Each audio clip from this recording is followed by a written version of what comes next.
नमस्कार, आप देख रहे हैं खबर उत्तराखंड और आपके साथ मैं हूं प्रदीप तरमोला।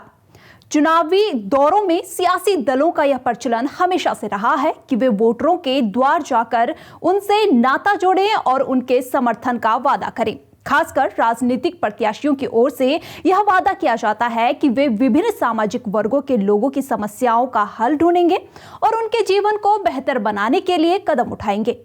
युवा, महिला, किसान और अन्य समूहों को समर्थन के लिए वादों की झड़ी लगाना वास्तव में राजनीतिक दलों के लिए एक आम तकनीक है।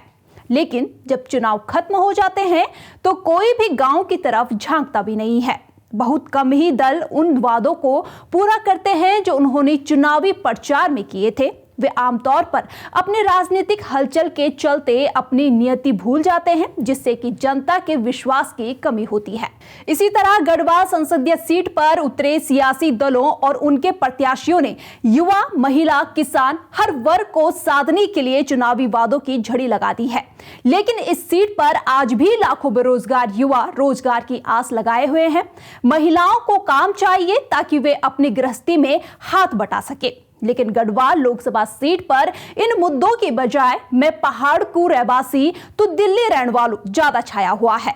4 पर्वतीय जिले पौड़ी, चमोली, रुद्रप्रयाग और नैनीताल के रामनगर को शामिल करते हुए बनी इस संसदीय सीट के युवा रोजगार मांग रहे हैं, जबकि महिलाओं को काम चाहिए। लेकिन हैरानी की बात है कि यहाँ के प्रत्याशियों को सिर्फ रहवासी होने का प्रूफ चाहिए।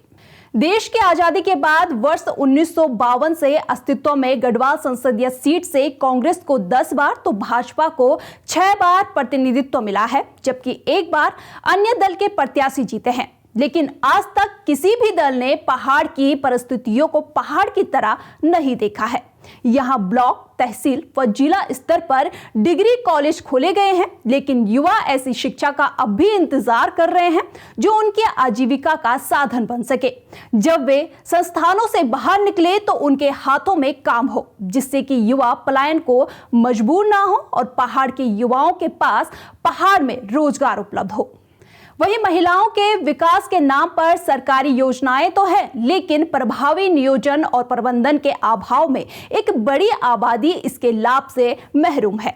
बालिकाओं के लिए पहाड़ में पृथक उच्च शिक्षण संस्थान, ITI, पॉलिटेक्निक, मेडिकल कॉलेज और अस्पताल नहीं खुल पाए हैं। महिलाओं के सामाजिक व आर्थिक विकास के नाम पर कुछ होता नहीं दिख रहा है। यही वजह है कि पलायन आयोग की रिपोर्ट के मुताबिक पिछले 5 वर्ष में पौड़ी से 5,474 लोगों ने स्थायी रूप से पलायन किया है।